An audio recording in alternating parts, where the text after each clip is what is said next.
So, hi, and it's been a while since I have done a YouTube video. And for those who haven't been on my channel before, I am Whitney Modesta, and this is where I like to call myself La Hechicera of Horror at Whitscraftngore. So here I like to tell tales of folklore and horror as I demonstrate makeup, art, and get into some storytelling that pertains to all of that I do.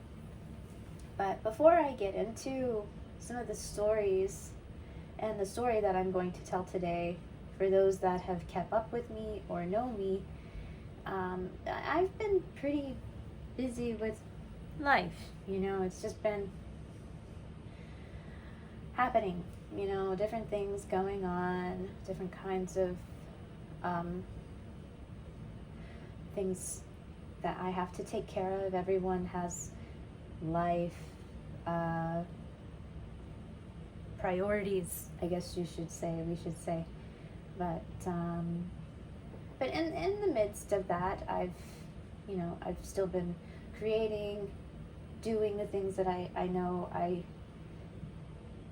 pertain to my profession of some storytelling that I can't speak on right now. A lot of editing, a lot of revisions, and conversations on those revisions. Hopefully I can address some of that another time. But until then, so as I've said, it's been a while since I've been able to tell any kind of folklore or horror stories. Today, this is not a horror story, though. This is a tale of love that I'm going to tell, and it's relevant today. Who knew that something like this could be so exciting? And I find this extremely exciting. So, before I tell my story or get into some stuff here, I'm going to ask if you have been to any taquerias or tiendas, like stores where Mexican foods or things economically needed or whatever for households. Have you ever paid attention to the artwork in some of those places? Like in the restaurants as well?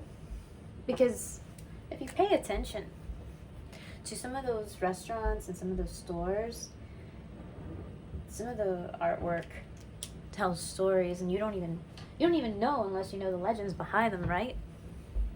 Well, this story is a really popular one, and this artwork that I'm doing is something that people have seen in these stores. So when you go to those stores, you see artwork. Have you seen artwork of a warrior?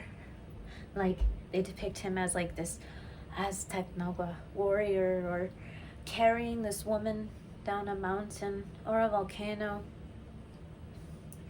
Because that's what I'm depicting is this couple right now in my own variation here. Because that artwork is of Popocatepetl and Iztaccíhuatl. So I slipped up saying the name at first, but that happens. I've been learning classical Nahuatl, and through that journey, there's a lot of slip-ups on how to pronounce some of those terms, and those names are Nahuatl, classical Nahuatl words. Popocatepetl means smoky mountain, I believe, and Iztaccíhuatl means white woman, I think. So, but people refer to her as something else. They call her the sleeping woman. So the Nahuatl translation is something really interesting that I'll sort of try to delve into after a while, once after I tell some of the story. So this is a really old tale, all along Mexico, of a couple.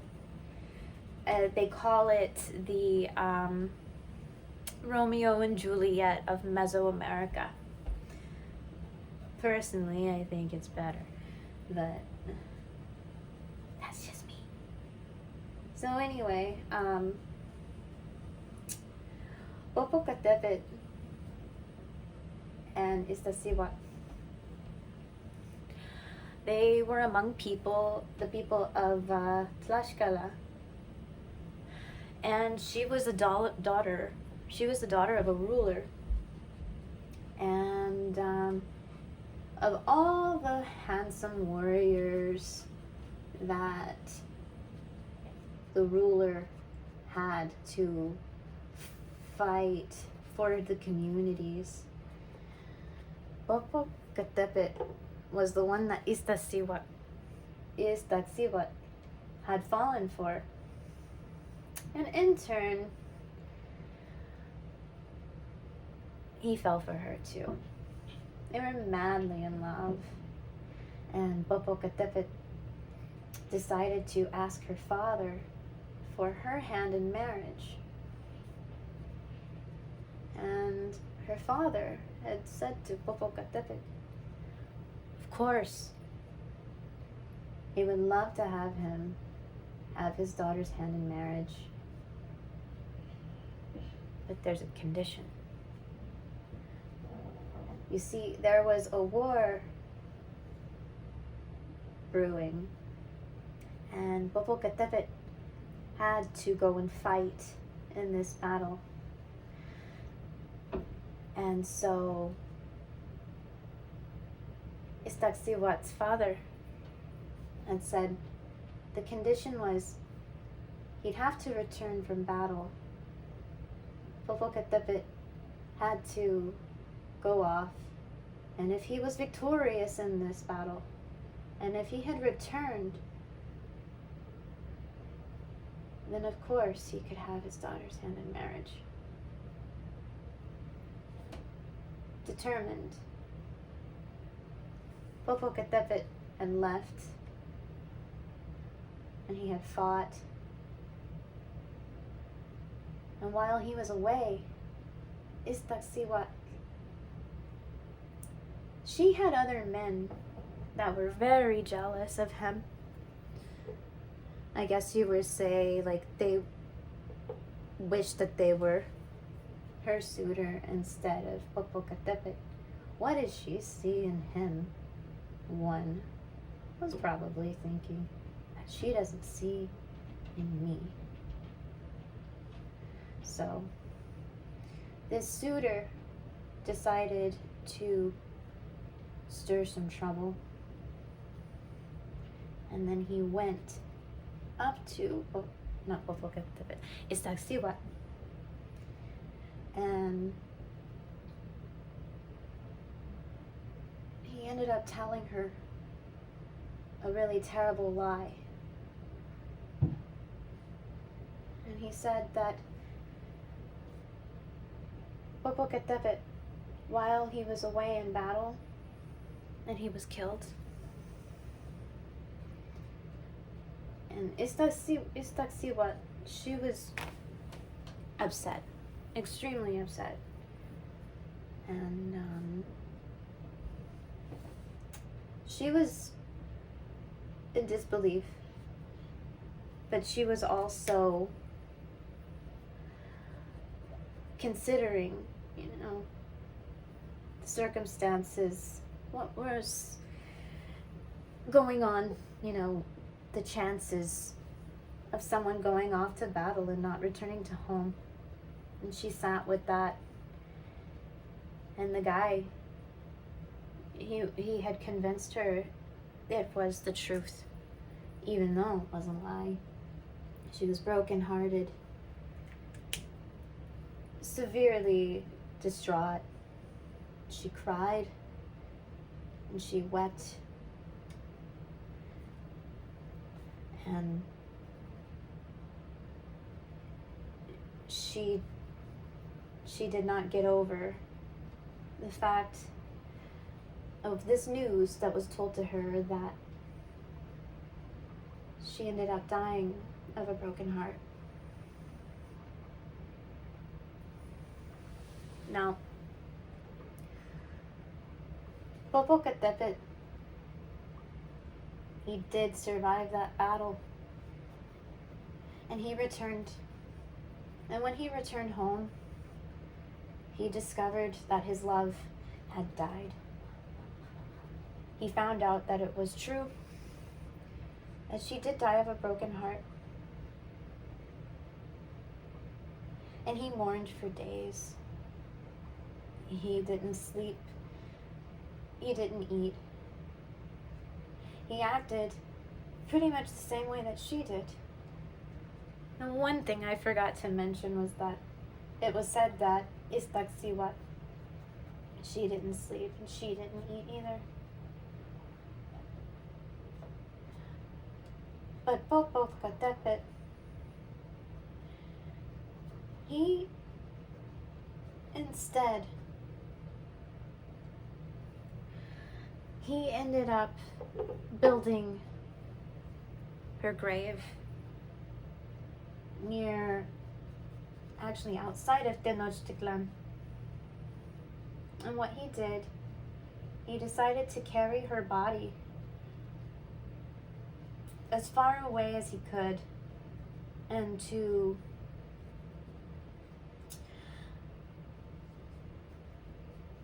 where a land where he did build the graves. He built her grave away. I should have said that first. But no, he built her grave away from Tenochtitlan. And on this land, he kneeled before her. And when he did, there were entities that graced him and her with the elements from the sky, that it is said that it snowed on them. Snow had fell upon Popocatepetl and Iztaccíhuatl, and as the snow fell, they turned into mountains.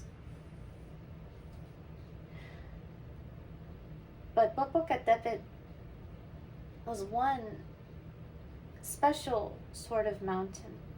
See, when he turned, when those elements and when those spirits turned him, his heart was so broken and filled with rage that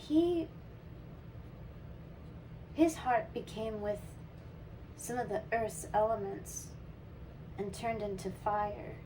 And that rage in the earth turned him into the volcano that exists today, which is known as Popocatepetl. And the reason why I'm telling this story, or I have decided to tell this popular version of this story, is because, well, not that long ago, his volcano was active. See, what's really interesting is that I think it happened around like May 15th, and today's June 5th as I'm recording this. So when I upload this might not be on this day. So, just so you know. But anyway, on May 15th, I believe, that volcano was active. And it was so crazy how much fire and ash and so much was just erupting, and it put the towns, like all the pueblos, like Tlaxcala, Puebla, Morelos, all those places, like they were on high alert. All those surrounding areas, they were on high alert for safety reasons. They were even looking out to see if they had to, what's the word I'm looking for? If they needed to evacuate. But there were so many interesting sightings of how the smoke had and the fire and ash had erupted. Like, even today, to this day, there's still some ash that has fallen into those regions. But they say that it's not as bad as it used to be. And but that's a good thing, and I'm glad that they're safe. The people of those areas are safe now. So it was probably, if you think about how many people who may live there, it's probably like 30 million people that live about 60 miles away from the peak of these mountain and like volcano of Popocatepetl, of those peaks, those areas. But wild people, have endured being on their toes if there was going to be any major disruption or eruption. I can't even say certain words today, can I?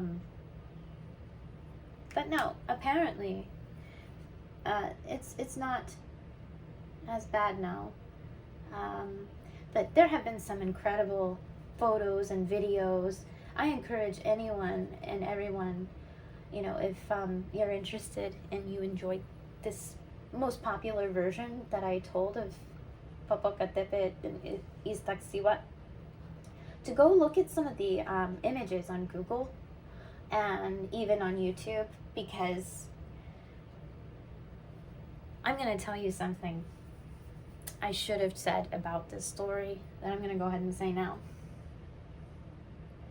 So people have had sightings of what they say is like what looks like a man holding a woman. And they believe that that's the vision of Popocatepetl holding Iztaccíhuatl in the smoke. The smoky images of those two from the volcano. And I have seen some pretty incredible looking imagery. They say like life imitates art and all of that. There's so much truth to that. And some people were just really amazed, and I'm amazed by that too. Just knowing how old and ancient that this story is, and how compelling and sad, incredibly sad, but beautiful. That this love, people have said, after so many years, what's ancient about this story is Popocatepetl, when he's filled with rage after losing Iztaccíhuatl, that when becoming with the elements, and that fire is him in this volcano, and that smoldering ash and smoke, it brings her alive from her mountain and invokes her through the smoke and his fire, bringing them together for eternity. And so that's what I decided to depict here, is this mountain, well, not mountain, this volcano, and their love for eternity. And now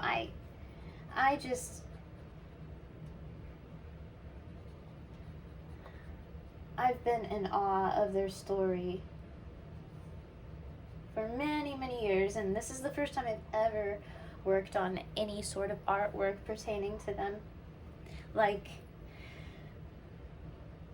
I wasn't sure about doing full-blown, try to do it start to finish here, but I thought, they need more detail, they need more attention than that, so I just decided to, do the drawing first of the couple, and then just kind of do the color, do this variation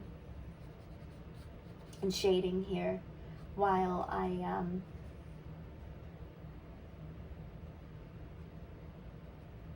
showcase this a little bit. I'm just doing the shading, and if you've watched my videos before, I've talked about my mediums, my preferred mediums that I work with is typically watercolor and brush pens. So what I did here is that I started everything with brush pen art, and what I'm doing now is I'm working with a Q-tip, and I like to pull some of this color with Q-tips. I dab it in a little bit of water, and then I work the color around where I want to pull and manipulate in some of those areas and make some shadow over here and kind of pull that. And if I want to, I can take away some of that color, which I'm about to do right here, because I have some of this smoke rolling over, cascading on this side of the on this side of the volcano and on the other side as well. And while I do that, I think I'm going to darken some of this smoke coming out. And, I thought about darkening her hair a little bit more. I don't want to do too much because I don't want to lose the depth that I already have, but I'm just gonna try, see how this goes. But anyway,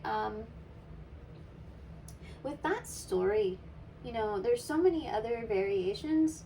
I don't know if I'm not going to really get into those today. However, I will say that speaking of like sightings, I did find it interesting that some people claim, if you're into other paranormal and supernatural, kind of stories, you might want to Google what people say about UFOs. Some people claim that there's like been UFO sightings there in that area towards the volcano, and it was, I think I've read some of those articles. Some of that stuff happened between the years 2015 and 2017. But go look for yourself if that's something you're interested in. So I might be wrong, but for some reason I think I read it was between those years. But anyway, and I can't think of the name of the creatures right now, but there's some kind of entity or creature that is said that or creatures rather that live in the peaks of the mountain areas here, and I wish I got into more depth of those creatures. I don't know if they're like duendes or if they're like troll-like entities, but some people say that they have seen those kinds of things near the mountain area close to Popocatepetl. Again, I'm sorry I didn't take time on looking into that. However, if interested, go and see what you can find on YouTube or Google. And if you find anything, feel free to hit me up in my comments or something and let me know. I know I should have done that myself, but perhaps I can revisit something like that in another video.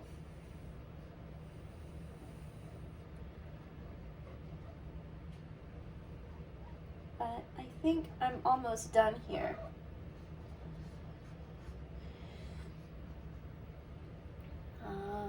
I'm just gonna shade a little bit of Iztaccíhuatl in her hair, make it a little dark, and roll it out. I made her hair into the smoke from the volcano.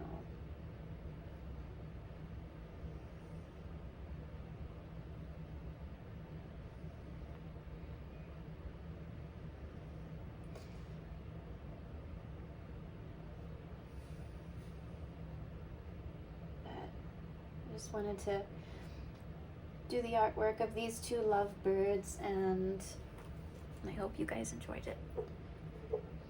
So anyway, I'm gonna go ahead and I guess wrap this up here shortly.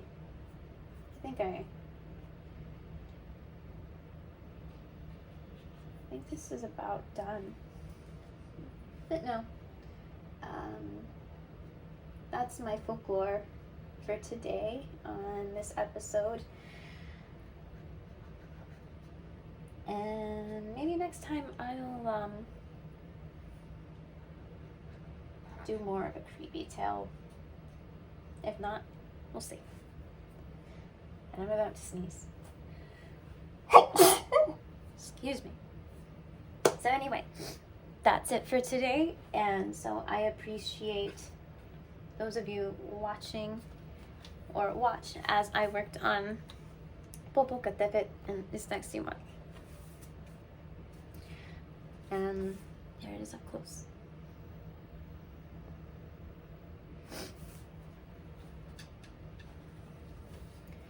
So again, thanks for watching, and also feel free to subscribe, drop some comments, let me know what you think. And like I said, if you discover any other like interesting news or information about these stories, feel free to let me know. Especially some of the things that I've intertwined and what people have said that they've seen outside of these people. Other entities or creatures or UFOs or, you know, that kind of thing. You know, it's all really interesting stuff. And usually when I do a video like this, I like to bring some sort of awareness to an issue that's relevant. I don't really have that for today.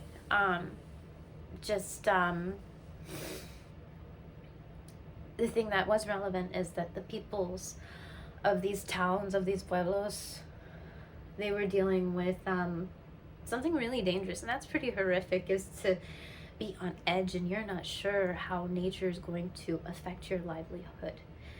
And that's the only horrific element in this story that I brought about. And you just don't know how Mother Nature is going to play out. Sometimes she tells you love stories, and sometimes those love stories come with a vengeance, which means Popocatepet's rage, invoking her spirit with fire and ash, and it's both of them. And that's an interesting kind of concept. But that's all I have for today. But stay safe, and thanks for tuning in. So again, I'm Whitney Melissa, and Thank you for watching La Hechicera of Horror at Whitscraftngore. And so, if you want to, like I said, contact me. Again, here's my, excuse the ring light, my thing here, Hechicera of Horror at Whitscraftngore. It's my YouTube channel name, and then my web pages and socials is my Linktree, www.linktree/Whitscraftngore.com. And if you want to email me or contact me about any of this stuff, the arts that I do take commissions, but I've been a little too busy for most commissions. However, I will open a window or two so I can make something flexible. So my email and contact is Whitney period Goyazo Golazo COLLAZO at gmail.com. Again, sorry about the ring light. But anyway, that's all I have for today. Thank you, and see you another time. Bye.